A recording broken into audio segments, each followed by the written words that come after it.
friend. I'm rather pleased that thousands of people have found an interest and an enjoyment from it. I hope no one ever gets caught doing it.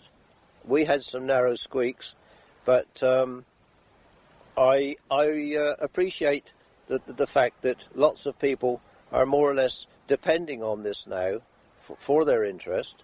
I suppose really it's a kind of religion, but I've got nothing against these people and what they've made of it. The people that the bit that gets me most of all, I think, is the so-called experts. What they've built themselves up as, what they say it is. They seem to know it all. The media goes to these people, but the people that find some enjoyment and pleasure from it, they're the people that I think are getting something from it, and I hope it continues that way. But I don't think it'll never end. It'll never end. It'll go on forever.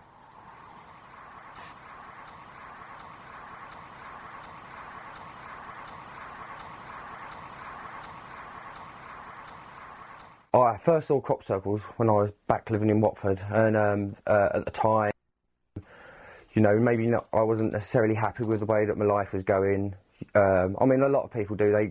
People get to points and they want to put their life on a different tack, or they're not completely satisfied with everything. And crop circles seem to be like a cosmic bat sign, really, for me. You know, it seemed something special, and it seemed like something exciting to go and look at and find out about. And much more interesting than the average, like, mundane life that I'd been living up until that point, you know. So, oh God, on pretty much of a whim, I sort of sold everything I had, bought a tent and a rucksack, and just hitchhiked up to the area and like started camping out. And crop circles started turning up where I was sleeping, and special coincidences and synchronous dreams and.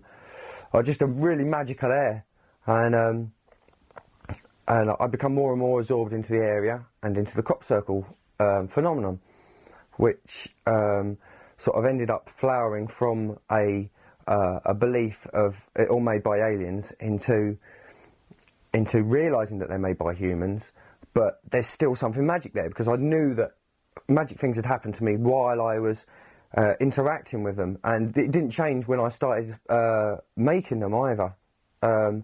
It just seemed to get more and more strange, except you weren't able to talk to hardly anybody about it. So it's been quite amazing, the entire journey from me then to me now.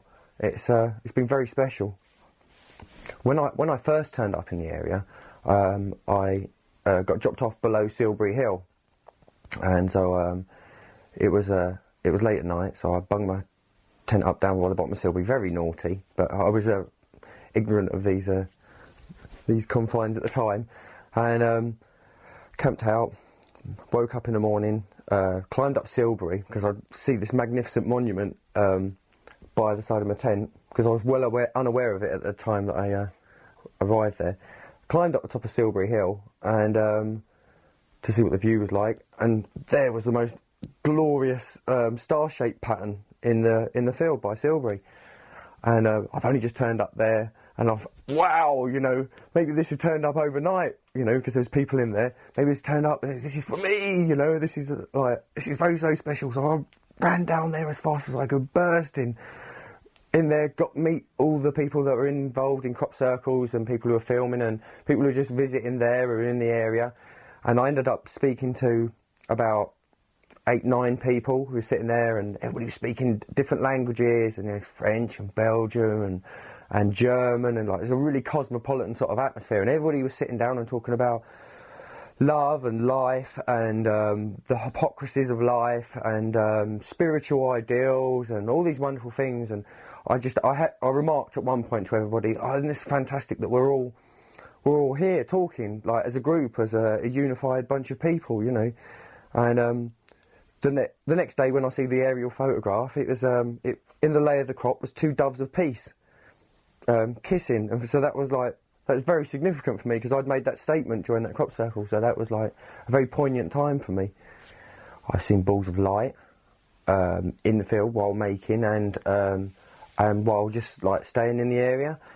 Oh crikey, we've had weird things happen with time, and like you say something, and something a relevant crop circle will turn up, you know, or you'll have a dream about something, or like have something poignant in it, and that'll be relevant to a crop circle that turns up, or drawing something and a crop circle's turn up. That's happened a couple of times, and very, very strong, you know, very definite, you know, exactly what you've drawn, you know.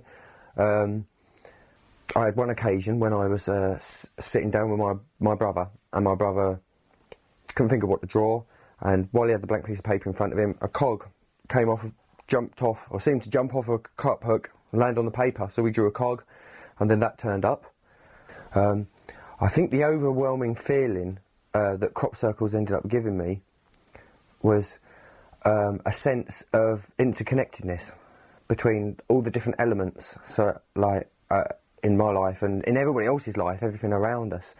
It gave the sense that actions or thoughts that we might have might bear some relevance to something that doesn't at first seem like it's connected, but connections were made from seemingly unassociated things, people over vast distances and over time, and with events that were happening around the world, and people in fields right next to each other without knowing each other were there, making circles in the same place, you know,